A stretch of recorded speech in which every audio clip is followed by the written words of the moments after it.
લોકસભાની ચૂંટણીને લઈને મતદાન મથક વચ્ચે બારડોલી લોકસભા બેઠક માટે ઈવીએમ મશીન તેમજ વીવીપેટની ફાળવણી કરવામાં આવી છે।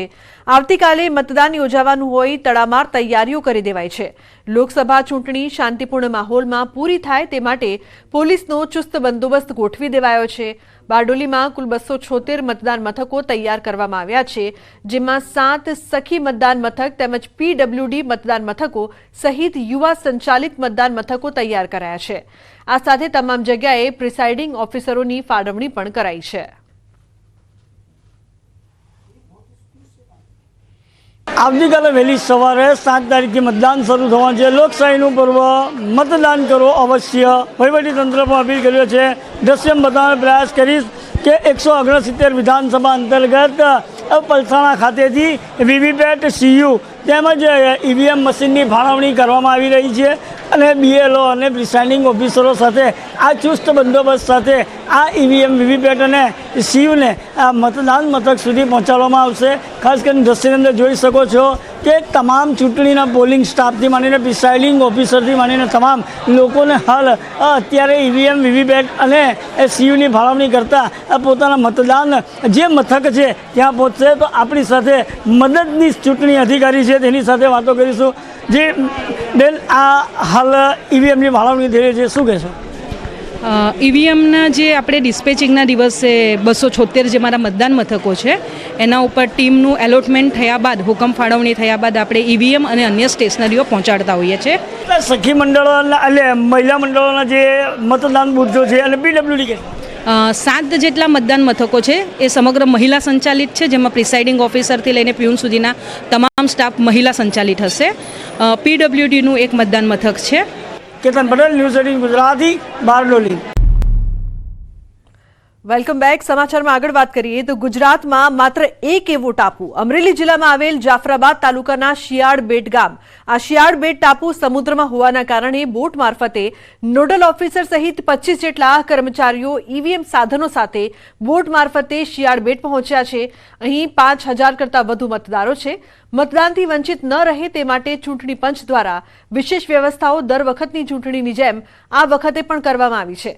અહીં 5 જેટલા બૂથ આવેલા છે। પીપાવાવ પોર્ટ જેટી પર 2 બોટની વ્યવસ્થા ચૂંટણી પર ફરજ પરના કર્મચારીઓ માટે કરવામાં આવી રહી છે। આ ઉપરાંત દરિયાઈ માર્ગ ઉપર જવાનું હોવાના કારણે લાઈફ જેકેટ સાથે ટીમો શિયાળબેટ ગામમાં પહોંચી શિયાળબેટમાં આવતીકાલે 5 બૂથ ઉપર મતદાન કરવામાં આવશે। શિયાળબેટ ગામમાં તંત્ર દ્વારા વિશેષ વ્યવસ્થાઓ કરવામાં આવી છે, જેથી મતદારો અને કર્મચારીઓની કોઈ મુશ્કેલી ન સર્જાય તે માટે ખાસ વ્યવસ્થાઓ વચ્ચે મતદાન કરવામાં આવશે।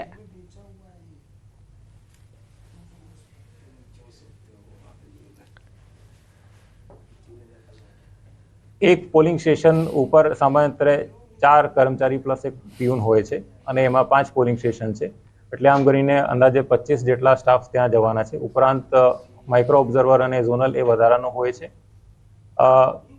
શિયાળબેટના જે ટાપુ છે એના ઉપર પણ વેબકાસ્ટિંગની સુવિધા અમે ઉપલબ્ધ કરાવી છે। આગળ વાત કરીએ તો અમદાવાદના વાડજમાં આવેલ જ્વેલર્સની દુકાનમાં ચોરીની ઘટના સામે આવી છે। ગ્રાહકના સ્વાગમાં આવેલ એક મહિલા અને 2 પુરુષોએ જ્વેલર્સની નજર ચૂકવી સેરવી લીધા હતા સોનાની વસ્તુઓ। 30 એપ્રિલે સોનાની કાંટી ખરીદવા 3 લોકો આવે છે અને 1.5 લાખથી વધુના આભૂષણો સેરવીને છૂમંતર થઈ જાય છે।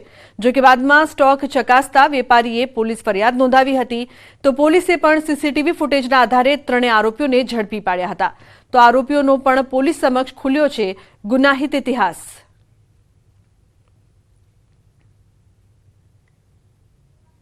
સીસીટીવીમાં છકડો રિક્ષાના નંબરને આધારે એમના માલિકની પૂછપરછ કરતા એમને કહેલું કે આ છકડો રિક્ષા છે જે ભાડે કરનાર 2 હતા, પ્રવીણભાઈ કિશનભાઈ દંતાણી તેમજ કરણભાઈ દંતાણી, અને સાથે આવેલ જે ભારતીબેન દંતાણી 3 આવેલા હતા। એને આધારે પોલીસે એમના ઘરે જઈને તપાસ કરતા આ પ્રવીણભાઈ દંતાણીના ઘરમાંથી ચોરીમાં ગયેલા મુદ્દામાલ, અસલ મુદ્દામાલ તમામ રિકવર પોલીસ દ્વારા કરવામાં આવેલો હતો એમને। અને આ કામના પ્રવીણભાઈને અને કરણ દંતાણીને બંનેને ગઈકાલે 23:95 વાગે ધોરણસર અટક કરેલા અને ભારતીબેન દંતાણીને પણ આજરોજ કલાક 11 વાગે અટક કરેલા હતા। ચોરીમાં ગયેલ તમામ મુદ્દામાલ આ કામે પોલીસ સબ ઇન્સ્પેક્ટર તપાસ કરનાર તેમજ જમાદાર દ્વારા કબજે કરવામાં આવેલો છે। સવારમાં માલ આયા એ વખતે બતાવ્યો હતો અને એને મારી નજર ચૂક કરી અને એ વસ્તુ બનાવ બન્યો અને અમે માલ કાઢીને પછી મેળવીએ સ્ટોક. એ વખતે એ વસ્તુ ના મળે એટલે એ વસ્તુ મળી નહીં. પછી અમે તપાસ કર્યા પછી એટલે કે વસ્તુ ના મળી એમને બતાવી હતી મેં જે વસ્તુ એ વસ્તુ હતી નહીં અંદર, એટલે એના અનુસંધાનમાં પછી ચેક કર્યા પછી ખ્યાલ આવ્યો. અમદાવાદમાં વોન્ટેડ ઇનામી આરોપીની ધરપકડ કરવામાં આવી છે. ડીજી વિજિલન્સ દ્વારા આશિષ અગ્રવાલની ધરપકડ કરવામાં આવી છે. આરોપી સામે 1 લાખનું ઇનામ જાહેર કરવામાં આવ્યું હતું. બિહાર નેપાળ બોર્ડરથી તેની ધરપકડ કરાઈ છે. આરોપી 19 ગુનામાં ફરાર હતો. આરોપી સામે 90 ગુના દાખલ થયા હતા.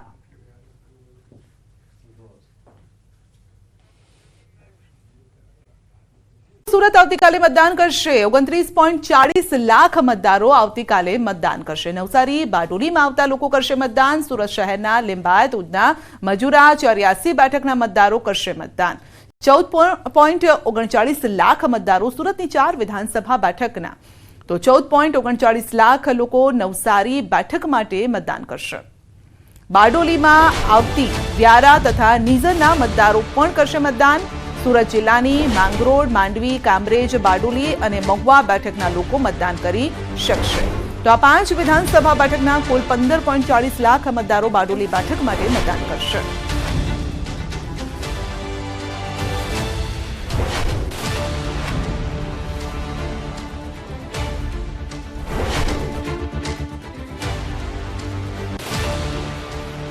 મહદઅંશે ગેરસમજને દૂર કરવામાં સફળતા તો મળી જ છે, પરંતુ હજુ પણ જો કેટલાક લોકોના મનમાં કોઈ ગેરસમજ હોય તો એ વિચારી લે કે સરહદ દરવાજાથી જે રિંગ રોડ અઠવા ગેટ સુધી એનો વેસુ તરફનો, સર્કિટ હાઉસ તરફનો વિસ્તાર, મુજરા ગેટ, નવી સિવિલ હોસ્પિટલ, એની આગળનો વિસ્તાર ચીખલી સુધી, નવસારીને આગળ સુધી, ઉધના દરવાજાથી વેસ્તાન સુધી કે એના આગળ સુધી, અને લિંબાયત, ગોળાદરા, ડિંડોલી, આ બધો જ વિસ્તાર એ નવસારી સંસદીય મત વિસ્તારમાં આવે છે.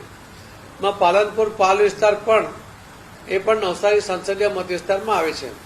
ત્યાંના મતદાર ભાઈ બહેનોને મારી વિનંતી છે, તો આપને મતદાનનો અધિકાર કરો. લોકશાહીનો સૌથી મોટો પર્વ એટલે કે લોકસભાની ચૂંટણી આવતીકાલે થવા જઈ રહી છે, ત્યારે સુરતના 50% લોકો મતદાન કરી નથી શકવાના, ત્યારે 50% લોકો બારડોલી અને નવસારી બેઠક ઉપર મતદાન કરવાના છે, જેને લઈને સુરતના ડિસ્પેચ સેન્ટર ઉપરથી કહી શકાય કે ઈવીએમ સાથેનો સ્ટાફ રવાના થઈ રહ્યો છે. આવતીકાલે સવારથી જ્યારે મતદાન થવાનું છે ત્યારે પોઈન્ટ ઉપર તમામ અધિકારીઓ હાજર છે, અને જે પોલિંગ એજન્ટ હોય કે ચૂંટણી અધિકારી છે તે તમામ લોકોને તેમનો સામાન અને કીટ આપી દેવામાં આવી છે, અને તેઓ આ સામાન અને કીટ સાથે હવે પોલીસ પ્રોટેક્શન સાથે પોતાના જે તે મતદાન મથક પર પહોંચશે અને ત્યાં આવતીકાલે સવારે મતદાન શરૂ કરશે. જો કે જે પ્રકારની આ સ્થિતિ છે સુરતમાં નવસારી લોકસભા હોય કે બારડોલી લોકસભાની બેઠકનું મતદાન થવાનું છે, ત્યારે તમામ તૈયારીઓને આખરી ઓપ આપી દેવામાં આવી છે. ખાસ કરીને ગરમીનો સમય છે, એટલે કે ગરમીના સમયે આ મતદાન કરવા આવતા લોકો માટે ખાસ કીટ તૈયાર કરવામાં આવી છે, એટલે કે પાણીની સાથે સાથે કહી શકાય કે તેમને જો ડિહાઇડ્રેશન થાય તેના માટે મેડિકલ ટીમો તૈનાત કરવામાં આવી છે,